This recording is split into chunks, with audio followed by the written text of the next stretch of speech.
Esta es la agenda, es simple, es sencilla porque tú me deberías escuchar. All right. En general, yo he sido muchas cosas. Yo empecé como ingeniero industrial, luego aprendí desarrollo de software, empecé una compañía para trabajar en el sector seguro norteamericano. Luego de eso comencé una agencia de desarrollo de software donde yo era el principal desarrollador de software.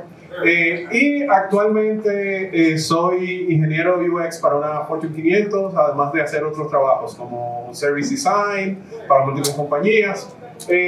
Digamos que yo he hecho muchas cosas en muy poco tiempo y normalmente el factor de aprender cómo funciona otra carrera es como una parte crítica de lo que hago, porque mucho de ese, no es que yo tengo 20 títulos universitarios, sino que he dedicado el tiempo a aprender eso de manera genérica. Como lo haría cualquier persona en su sano juicio, que no quiere gastar todo el dinero del mundo en la universidad. Entonces, en términos prácticos, existen tres grandes problemas. Bien, existen tres grandes problemas con respecto a cambiar una carrera, ¿verdad? El primero, obviamente, es dinero, ¿verdad? Todo el mundo quisiera invertir en una carrera económicamente. Yo le voy a decir que es una gran mentira en lo particular. Tiempo y energía. Vamos a tratar cada uno de ellos de manera progresiva. Yo sí creo que el dinero es un problema si tú tienes deuda. O si tú tienes poco balance económico en tu cartera. ¿Por qué? Porque lo que tiende a pasar es que cuando tú no tienes mucho dinero en tu cuenta bancaria, es fácil que tú cambies cuál es tu prioridad. Mira, no tengo dinero hoy para pagar la renta, así que yo estudiar no es la prioridad, tengo que buscarme un trabajito por ahí que me resuelva. O yo necesito ganar más. Entonces, yo creo que lo más importante es tener finanzas saludables, aunque no parece ser como algo importante. Yo he visto que la gente que tiene poco dinero en el banco toma malas decisiones, porque toma decisiones en función del presente.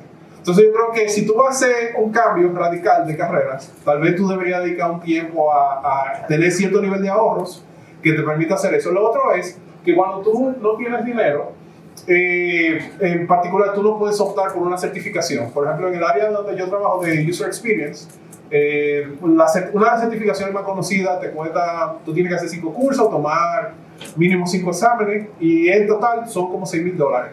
Si tú no tienes esa cantidad de dinero para gastarlo, pues obviamente tú no lo vas a intentar siquiera, ¿verdad? Eso no es una opción. Dicho del otro lado, a veces tú pagar por una certificación es como un truco, es como un cheat code de eso en los videojuegos donde tú haces un truco y te dan 1000 vidas. Eso puede ser súper útil en algunas áreas donde son tan pocas las personas que tienen esa certificación que eso automáticamente te da alguna ventaja competitiva. Lo otro es que si tú cometes un error y tú tienes ahorros en el banco, el error no es letal. ¿A qué me refiero? Imagínate que tú decidiste tomar un trabajo nuevo en esa área que tú te quieres mudar, pero resulta que tu jefe es un abusador o que las expectativas no son lo que tú esperabas, pero tú necesitas dinero, tú necesitas llegar al fin de mes. ¿Qué tú haces? ¿Tú te vas a arriesgar a dejar el trabajo y continuar haciendo eso o tú vas a seguir el trabajo porque lo necesitas? Y la peor de las situaciones, yo diría, es cuando tú estás en un lugar donde tú necesitas estar, no que tú decidiste estar. Entonces yo creo que por eso es importante, desde mi punto de vista, si ustedes pueden hacer, tú sabes, remover cualquier deuda antes de empezar y tener ahorro de por lo menos 3 o 6 meses en el banco que te dé cierto nivel de flexibilidad. Entonces, en ese caso particular, yo creo que eso es un preámbito antes de hacer el cambio, pero yo creo que es crítico el discutirlo, porque mucha gente no toma en consideración el costo económico de hacer un cambio. Otra cosa interesante que ocurre, que por ejemplo, si tú tienes 6 meses en el banco, hay una tercera, que es que tú deberías vivir por debajo de tu nivel. O sea, si tú ganas 20, tú no deberías gastar 20, tú deberías gastar mucho menos, porque eso te permite tomar una reducción en tu salario por una transición. O sea, si yo estoy cambiando de carrera, y le puedo decir, yo trabajé con alguien que cambió de carrera a desarrollo de software, era economista, y ella empezó a ganar la mitad.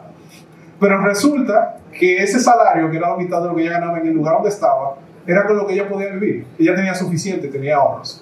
Y sucede que ahora ya gana 15 veces lo que ganaba en ese momento.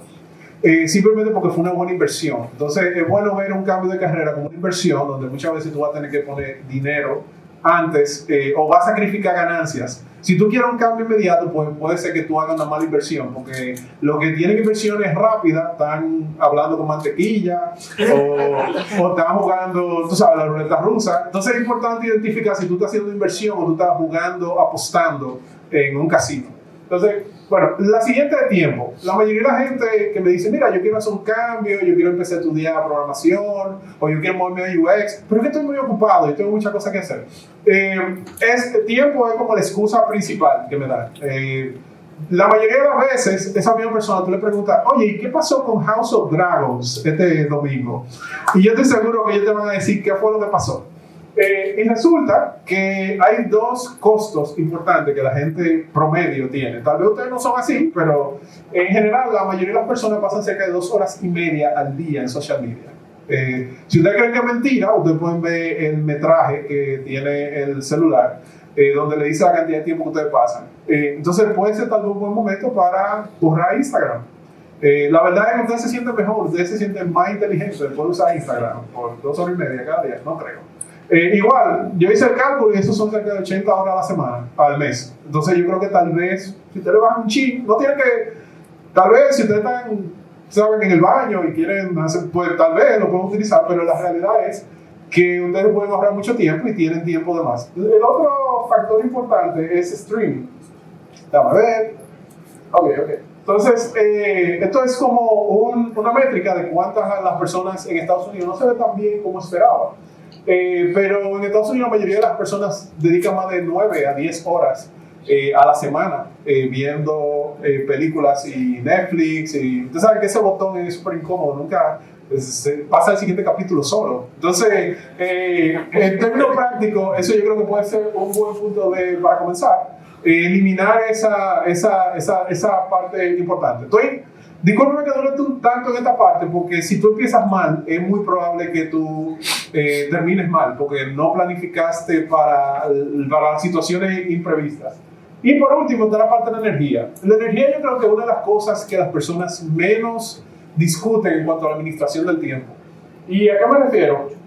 Lo importante no es simplemente que tú agendes, y estoy obviando cosas súper obvias como, hey, tú deberías tener un calendario donde tú pongas tu tiempo de tu día y todo eso. ¿Verdad? Son media hora, no sé cuánto tiempo me queda, así que estoy intentando ser rápido. Pero la idea es que en donde tú agendas el tiempo para hacer cierta cosa que tú necesitas es también importante.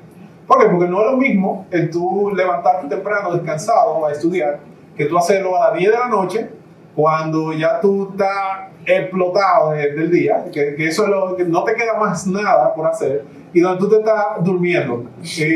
Tú ves cualquier fórmula y tú no la terminas porque te cierran los ojos. Entonces es importante, yo diría, esto es un gráfico interno de los niveles de energía a través del día. Entonces fíjense que al principio de la mañana tú tienes como ciertos picos y ya en la noche, como 5 de la tarde, que es cuando normalmente la gente sale a celebrar, es que está mejor. Pero la mayoría de las personas estudian en su etapa de menor energía durante el día. Entonces, ¿cuál es el momento donde tú tienes más energía? Es el momento donde tú deberías aprovechar e invertir en tu futuro. Ahora, si tú tienes un tiempo de poca energía, tú deberías hacer trabajo que es mecánico, que es trabajo repetitivo, que no necesariamente implica un esfuerzo intelectual donde tú puedas mejorar. Entonces, pasamos bien rápido con respecto a esto ahora. Y vamos a hablar algo del tiempo que toma el hacer una carrera, un cambio de carrera. Muchas de las personas que están aquí tienen como un timeline, digamos, irrealista con respecto a eso. Entonces, yo creo que una forma de ver el timeline es, lo siento, a mí me gusta mucho la geometría cartesiana, así que en general, digamos que esto es como la distancia. El career switching gap es como tú tienes 2 elementos básicos que tú necesitas con respecto a una carrera para hacer cambio. Uno de ellos es el conocimiento. Tú conoces los conceptos, tú entiendes de qué se trata lo que tú estás haciendo, cuál es la teoría, y tú tienes la práctica, ¿verdad? Tú tienes experiencia suficiente. Normalmente la gente a veces tiene más o menos ciertos conceptos, pero no tiene la práctica. 2 carreras tienen distintas distancias entre ellas. O sea, si yo soy, por ejemplo, ingeniero industrial, yo no tengo que hacer las matemáticas que tiene que hacer normalmente una persona que entra a software. Entonces, eso limita la distancia que yo tengo. Por ejemplo, aquí yo tengo de ejemplo un diseñador de gráfico y un diseñador de interfaz de usuario. La diferencia que ellos tienen es menor que si yo tuviera, por ejemplo, un psicólogo, un contable que quiere hacerse desarrollador de software. Es obvio que la distancia es mayor porque el tipo de conocimiento que tienen que hacer. Entonces, es importante tú identificar qué tan lejos tú estás de la carrera que tú quieres ejercer. Y una forma como rápida puede ser, por ejemplo, evaluando el currículum que tú tienes en la universidad. Miren, el contable se quedó en matemática básica, sumar, restar y multiplicar. ¡Wow! Entonces, tal vez todo eso es una parte del contexto que tú te estás perdiendo. Entonces, es importante identificar, normalmente el tiempo promedio de transferirse a una carrera, dependiendo de qué tan cerca tú estés, entre 6 a 18 meses. Dependiendo de donde tú termines, y esto es algo interesante, porque tú no quieres hacer la transición a una posición junior donde tú estás empezando, tú quieres hacer una posición donde mínimo tú estés ganando lo mismo que tú estés haciendo. Normalmente este tipo de transiciones duran cerca de 2 años. Pero se pueden limitar si tú estás consciente de cuál es el gap que a ti te hace falta. Entonces vamos a seguir con esto. Entonces 6 a 24 meses. Entonces, ¿cómo se cierra el gap? Yo le hablé de conocimiento y práctica, y estos son como 4 elementos. Uno son los conceptos, tú entiendes de qué trata eso, qué es lo que hace un desarrollador de software, cuáles son los conceptos básicos, y tú sabes usar las herramientas. En el caso de un programador, las herramientas del lenguaje de programación, ¿verdad? Son los editores de texto, el software que tú utilizas para hacer deployment, los servidores, todo ese tipo de cosas son herramientas. Las habilidades, tú puedes resolver un problema, y la experiencia, tú puedes resolver el problema que tu cliente, quien te contrata, quiere que tú resuelvas. Porque no todos los problemas son iguales. Entonces, eso es importante. Una estrategia, por ejemplo, que puede hacer, que yo creo que a mí me ha sido muy útil, es que si tú eres, por ejemplo, contable, tú tienes más posibilidad de conseguir trabajo en una compañía que haga sistemas contables como desarrollador de software. ¿Por qué? Porque tú estás más cerca a nivel de industria de eso, que si tú fueras de que mira, vamos a hacer chips médicos y vamos a programarlo, definitivamente como que tú tienes menos posibilidades ahí. Entonces tú puedes decir, yo voy a concentrar en una industria donde la distancia es menor, porque yo tengo experiencia que puedo transferir. Eso es lo que se llama conocimiento transferible. Anyway, ya esta es toda la parte teórica. Vamos a empezar la parte práctica. Tú quieres aprender los conceptos. El trabajo que tú deberías hacerse es hacer un currículum, un plan de trabajo. ¿Algunos de ustedes hicieron un pensum cuando empezaron a estudiar o a hacer la transición? Posiblemente no. Entonces, ustedes dejaron que el azar y los problemas que ustedes tenían fueran que definieran como cuál es su rumbo, su roadmap para hacerlo. Entonces, ¿cuál es el trabajo que normalmente yo hacía cuando quería transferirme de carrera? Pues lo primero que yo hacía era, bueno, aquí tienen un video sobre cómo crear un plan de estudio, lo pueden ver en mi canal. Es un poquito más largo porque entro en detalle y yo hago más o menos uno. Yo voy, por ejemplo, a las mejores universidades. Tú buscas cuáles son las mejores universidades en esta carrera y tú buscas el currículum.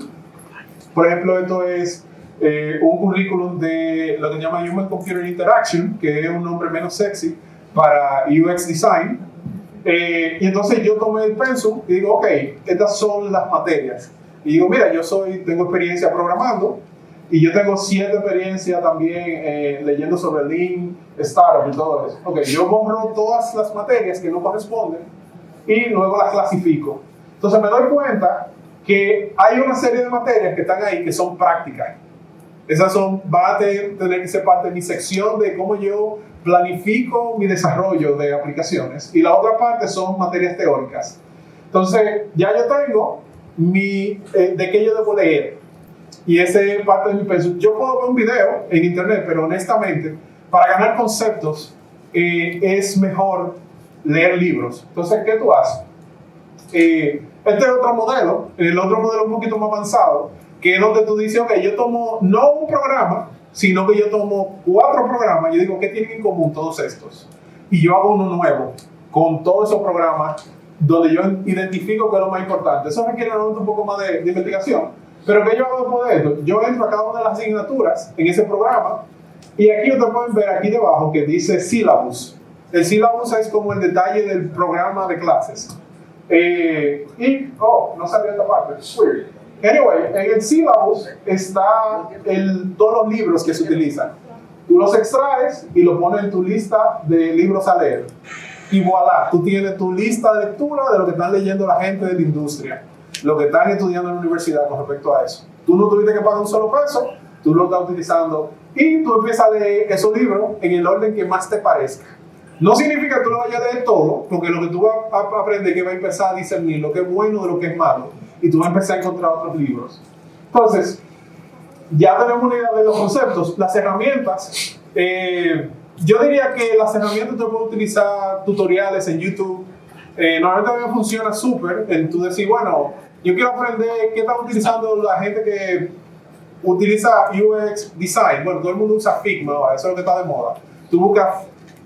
No, que yo no lo uso. Okay. Bueno, pero tú quieres aprender Figma, tú pones Figma Masterclass en YouTube y te va a aparecer una clase de 8 horas de un tipo que tiene suficiente tiempo libre para hacer un video de 8 horas. De la India. Exacto. Y es un tipo que te va a enseñar lo básico que tú necesitas para que tú seas competente. Entonces, nos vamos a poner a la parte de la práctica. Y esto es algo interesante, porque mi consejo es que ustedes deben de construir cosas reales. Y esto es algo interesante. El sistema educativo que nosotros tenemos, incluso en la universidad, no te da problemas reales, te da acertijos. Te da problemas donde la solución viene definida por A, B, C y D. Eso es selección múltiple, te tiene que dar un resultado específico. El mundo real es un poquito más complicado que eso. Entonces, hay miles de cosas que ustedes pueden hacer. Y le voy a dar un cuantos ejemplos. Por ejemplo, la mayoría de ustedes, si son diseñadores de User Experience, posiblemente se van a inscribir en algo como déjame hacer 100 días de Daily UI para hacer ejercicios de diseño. Y yo no dudo que esto sea útil, pero esto tiene utilidad limitada. ¿Por qué? Porque tú no vas a mostrarle tus ejercicios de cómo tú hiciste un login a una persona a la cual tú le estás pidiendo un trabajo. Eso no hace mucho sentido. Ahora, además es mucho más fácil porque es súper centrado, tú tienes muchos ejemplos. Mi recomendación es, tomen un problema real que ustedes quieran resolver o que sea lo suficientemente retador para que ustedes digan, mira, yo no sé por dónde empezar. Si dice, yo no sé por dónde empezar, ustedes van a aprender mucho intentando resolverlo. E incluso, aunque ustedes no lo resuelvan, el proceso de descubrimiento que ustedes no lo pueden resolver, les va a aclarar mucha duda que ustedes tienen. Entonces, ¿qué yo haría si yo empezara ahora como, esto es un software, un ERP, de la Fundación Apache, es open source. Yo sé que no se ve con mucha claridad, pero ustedes pueden ver que es horrible, ¿verdad? Eso es una muy buena oportunidad para ustedes mejorarlo. Entonces, simplemente si yo tuviera eso, yo agarraría y tomara fotos de todas esas pantallas y diría, ok, ¿cómo yo pudiera mejorar este diseño de esta aplicación completa? De manera que cuando yo vaya a presentar mi propuesta, mi portafolio, a quien sea que yo le vaya a decir, mira, yo no tengo mucha experiencia trabajando, pero esto fue lo que yo encontré y esto fue lo que yo hice. ¿Cuáles son las posibilidades de que ustedes lo contraten? Son mucho mayores. Entonces, igual, de esta manera, este otro proyecto open source, yo creo que es un CRM que yo encontré, eso me tomó minutos en buscarlo. No fue de que yo ya sabía dónde estaba. Esta vaina lo están usando miles de personas. Señores, it doesn't work. Yo digo, debe ser muy difícil. ¿Cómo que tú vas a una sala de tortura para trabajar en esto? Pero la realidad es que está esperando por alguno de nosotros que le haga una propuesta gráfica. Imagínate tú, si tú puedes hacer eso, cualquier compañía que haga un CRM te puede contratar, porque tú entiendes el concepto. Entonces, muchos de nosotros entendemos que para tener ejemplo de trabajo tenemos que pedir permiso. Y no es verdad, hay muchísimo. Lo que más tiene el mundo son problemas por resolverse. Entonces, ustedes pueden tomar uno que los ayude a posicionarse donde ustedes quieren estar. Ustedes no tienen que pedir permiso para eso. Entonces, y otra cosa que tiende a funcionar, y voy a hacer, muchas veces ustedes pueden enviar una propuesta de esto, y si es aceptada, fácilmente ustedes pueden conseguir un primer trabajo. Eso puede ser su primera aplicación de trabajo. O sea, si tú haces eso a la Fundación Apache, señores, nadie sabe, tal vez hay una compañía que está dispuesta a decir, hey, este tío está lo suficientemente loco para intentar mejorar lo que tenemos 10, 15 años. Tal vez lo pueda mejorar realmente. Entonces, mi primer trabajo fue literalmente eso. Yo hice eso para una compañía. resolví un problema que yo tenía, le hice una presentación y al final de la presentación me dice, ¿y qué necesitamos para empezar? No, nosotros no necesitamos nada, ya está implementado la aplicación, entre el OS de esos usuarios. Y ese fue mi primer trabajo. Esa es la razón por la cual yo empecé a emprender, porque alguien vio que no tenía que pedir permiso para hacer las cosas. Entonces hay dos opciones. Resuelve un problema open source o resuelve un problema que a ti te interese, un problema real, genuino. No tiene que ser perfecta la solución. Simplemente tú tienes que mostrar iniciativa. De manera similar, tú eres marketer y tú no tienes una cuenta de social media con 100,000 seguidores. ¿Cómo yo sé que tú puedes promocionar algo si tú no puedes promocionarte a ti? Y eso es algo que yo frecuentemente he visto. Yo he entrevistado gente por una agencia y le digo, tú supuestamente eres content manager, tú manejas redes sociales, porque tú tienes 200 seguidores en tus redes sociales. Eso me preocupa. Entonces no es consistente. Tú no necesitas permiso para eso. Vende un curso, haz algo que demuestre que tú tienes la capacidad de vender. Si tú no puedes venderte en marketing, tú tienes un problema. Entonces es súper fácil, no necesitas de nuevo pedir permiso. Igual, tú estás haciendo desarrollo, tú puedes crear una herramienta para algo que a ti te guste. Tú quieres hacer un wiki para tú administrar tu trabajo. Tú ves un problema que tal vez tú quieres solucionar. Tú quieres hacer otra red social porque te tienes cansado, Facebook, hazla. Porque tú vas a encontrar problemas reales que se resuelven en ese tipo de cosas.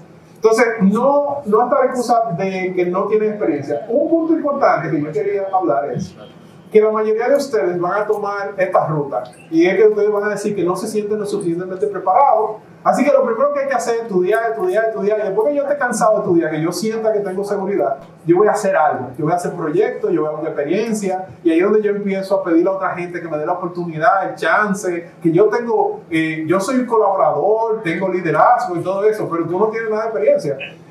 La realidad es que lo que tú deberías hacer es algo diferente. Tú deberías tener experiencia y práctica al mismo tiempo. Y tú tienes dos formas de hacerlo. Tú o ejecutas lo que te enseñan, y eso es peligroso porque tú estás dejando que otra persona determine tu currículum, o tú decides construir algo desde el principio y tú utilizas y buscas el conocimiento que tú necesitas para tú entender eso a profundidad. Esa es normalmente la mejor forma de aprender. ¿Por qué? Porque para tú hacer que algo funcione, tú necesitas aprender muchas cosas al mismo tiempo. Y eso, en el corto plazo, es poco eficiente, pero en el largo plazo tú aprendes más. ¿Por qué? Porque tú estás aprendiendo muchas cosas al mismo tiempo. El tipo que es profesional en el tenis, él no está planificando y que, mira, déjame darle la bola así. Y le da la bola así 1000 veces. No, él está continuamente entrenando una situación parecido a un torneo con otra persona. Porque tú tienes que entrenar en unas condiciones que son lo más similares a la vida real. Si no, tu perspectiva va a estar dañada totalmente. Te están tirando bolitas así y entonces viene un tipo que te tira 100, entonces te va a frustrar definitivamente. Entonces tú tienes que intentar imitar la situación de la vida real lo más posible. Entonces, ¿cómo se consiguen contactos? Esto es algo que tal vez hubiera tomado más tiempo en otra ocasión, pero ya me levantaron la carpeta. Entonces, el punto es, de primera manera, ustedes tienen, yo digo aquí, únanse al culto. Y es que es importante que ustedes se sumerjan en la comunidad de personas que realizan esa tarea. Si ustedes quieren moverse a una carrera diferente, lo primero que ustedes deberían tener 3 o 4 amigos que hagan eso. Si tú quieres ser UX designer y tú no tienes 4 amigos que son diseñadores, tú tienes problemas. Entonces, ¿qué tú necesitas hacer? Empieza a ir a eventos de ese tipo. Únete a una conferencia, hay muchísimas conferencias gratuitas. Empieza a participar en un foro, suscríbete a un foro de Reddit, donde la gente opine sobre eso. Empieza a cooperar con respecto a un proyecto que sea abierto con respecto a esa situación. Si tú no estás integrado, y esto es algo interesante, porque yo veo gente que tiene el deseo de que en su casa lo vayan a buscar para que vaya a trabajar en el área, pero él no está haciendo el esfuerzo de conocer a la gente de ese sector. Lo otro es, por ejemplo, si tú estás aprendiendo, muestra tu trabajo. Muestra, mira, yo estoy en el proceso de aprendizaje, yo quiero hacer esta transición, me interesa este tema, lo estoy explorando, déjame publicar lo que estoy aprendiendo. Y hay muchas formas de hacer eso. Tú puedes publicar en LinkedIn. Hay gente que yo me da vergüenza por ello, que ellos estén mostrando lo que están mostrando en LinkedIn, pero realmente lo están haciendo. Y hay gente que lo está ayudando. Y eso ya de por sí te pone a la vista de otros. Lo otro que ustedes pueden hacer, trabajar en la comunidad.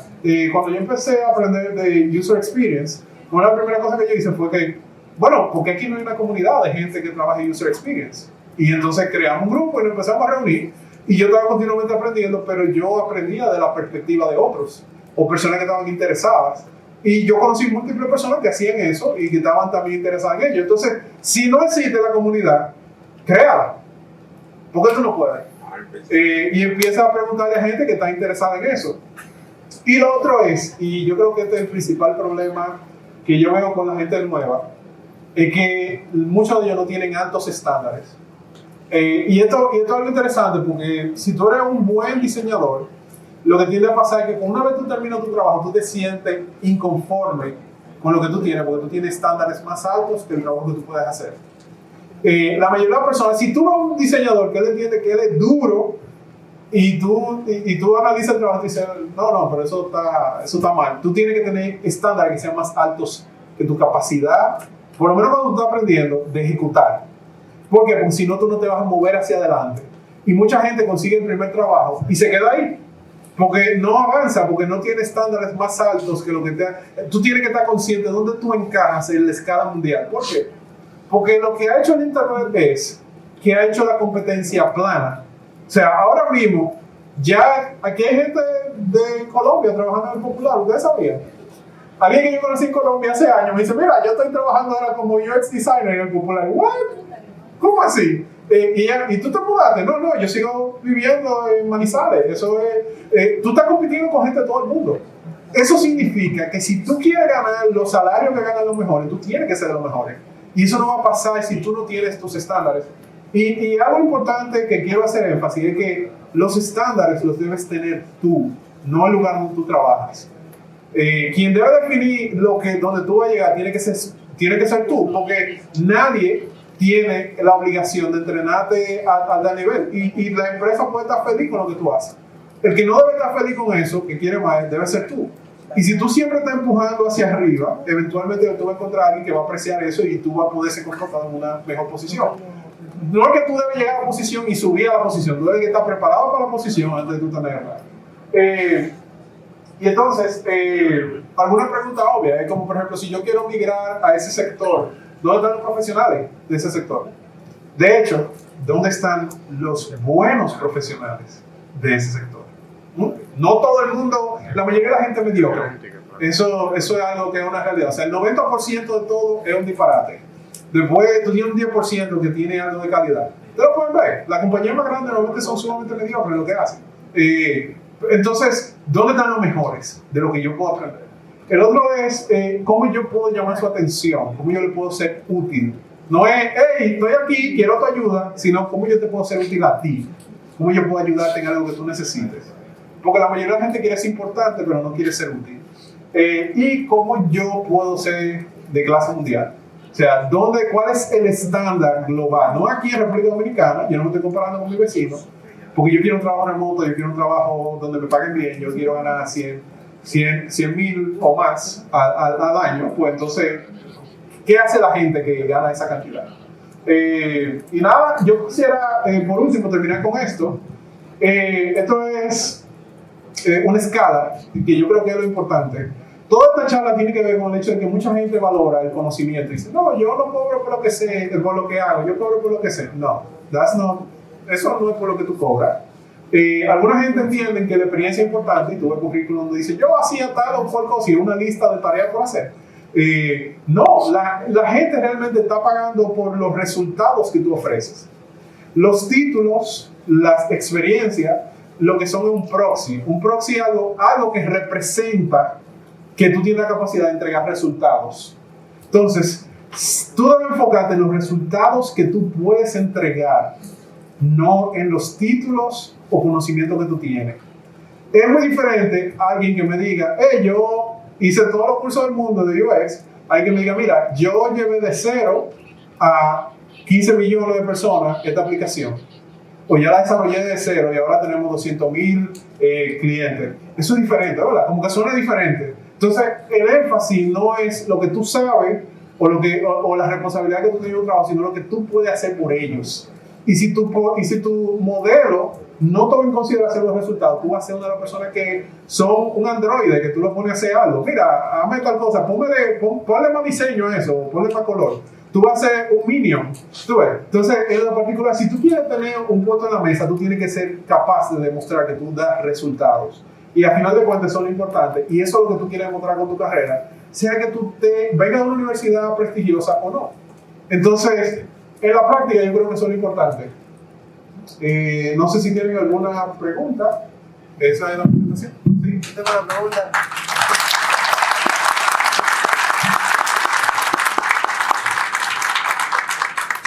En todo el proceso, espérate. Oye, alto. Ok, all right. Cálmate. Sí. Bueno, en todo el proceso, ¿cómo la persona que hace la transición de carrera lucha con la frustración? Bueno, la vida es dolor, viejo. O sea, la realidad es que sí, o sea, en la práctica casi todo el mundo no tiende a recordar el dolor una vez tiene éxito. Entonces es difícil tú decir cómo tú lidias con eso. Yo creo que lo más importante es tú mantener como esa... hasta cierto punto una paradoja. Tú tienes que ser impaciente contigo, pero paciente con las circunstancias. Tú tienes que ser impaciente contigo en el sentido que tú tienes que esforzarte. Tú tienes que ser fácil esforzarte más, pero sé consciente que tú no tienes control de todas las situaciones. Y hay mucha gente que es sumamente competente y no necesariamente consigue un trabajo a la primera oportunidad. Y como te digo, tú vas a ver las historias y mucha gente de aquí aplicó a 100 lugares para poder tener el primer trabajo. Es la norma es que no funciona la primera. Y si alguien te dice que no funciona la primera, duda de la historia. Posiblemente no te da la información necesaria. ¿Sí? Una vez yo cambié de carrera, yo era developer y cambié a DevOps Engineer. Entonces sí, es frustrante porque tú dices, yo hacía esto y yo hacía de otra manera. Entonces cuando no te funciona, tú como que te arrepientes y te quieres echar para atrás. Y como tú luchas con la frustración, tú te olvidas de que tú eras eso y que tú lo que vas a hacer es esto y te olvidaste ya. Sí, yo creo que la frustración es similar, porque por ejemplo cuando yo empecé como freelancer, mi esposa a cada rato me decía, a mí me gustaba más cuando tú trabajabas en Eaton. Y es porque yo tenía un trabajo estable, y yo pasaba tiempo con ella, y sin embargo cuando yo era freelancer, pues no siempre todos los meses había dinero al principio. Pero después cuando yo empezó a ver los resultados, empezó como a cambiar, wow, qué heavy, me gusta mucho el trabajo. Es porque la situación cambia. Entonces es importante entender que todo tiene un precio. Y mientras más grandes sean los resultados que tú quieras, y mientras menos recursos tú tengas al principio, es más difícil, te va a tomar más tiempo llegar a donde tú quieres. Entonces, ese equilibrio entre saber la diferencia entre ser constante y ser terco, como que es más un arte que una ciencia, pero es la realidad. La realidad es que casi nadie lo hace a la primera. ¿Sí? Sí. Acá, yo quería saber, Leo, si tú podrías abundar un poquito más acerca de cómo tú consigues las comunidades. O sea, los dos puntos que más me gustaron de tu charla, que es una cosa que yo he aplicado a mi vida, que es la cuestión de tener un estándar internacional de lo que sea que tú estés haciendo, no local. Y la parte de conseguir quiénes son las personas que están haciendo las mejores cosas en el mundo para tú seguir, o sea, entrarte en el culto. Entonces yo quisiera saber específicamente, si tú pudieras compartir un poco más del área de software y del área del UI UX. ¿Qué sitios, por ejemplo, un sitio típico de la gente que está metida en software es, por ejemplo, entras a Hacker News? Eso es un ejemplo. Entonces no sé si tiene algún... Sí, pero Hacker News para mí no es el mejor lugar para tú empezar. Porque Hacker News es como más para profesionales del área de software. Sí. Y entonces tú puedes crear expectativas erróneas con respecto a eso. ¿Y a qué me refiero? Por ejemplo, en Hacker News, tú un tigre que está en Facebook y tú dices, no, pues tú no sabes lo que el tipo sabe ni nada. Y entonces tú escuchas, oye, yo puedo estar en Facebook.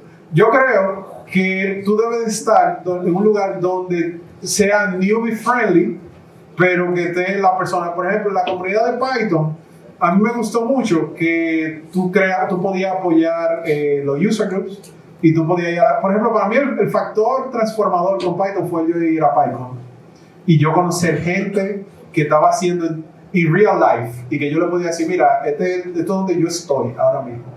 Y ir 2 o 3 años y después ver que yo como que, wow, la mayoría de las charlas son como demasiado flojas. Y eran charlas donde yo me sentaba hace 3 años y yo, damn, no entiendo puta madre lo que están hablando, y lo voy a tener que leer en mi casa cuando llegue. Entonces, yo creo que tú tienes que ir a un lugar donde tú interactúes con las personas, porque al principio no es tanto lo profesional que tú necesitas, sino el aspecto inspiracional.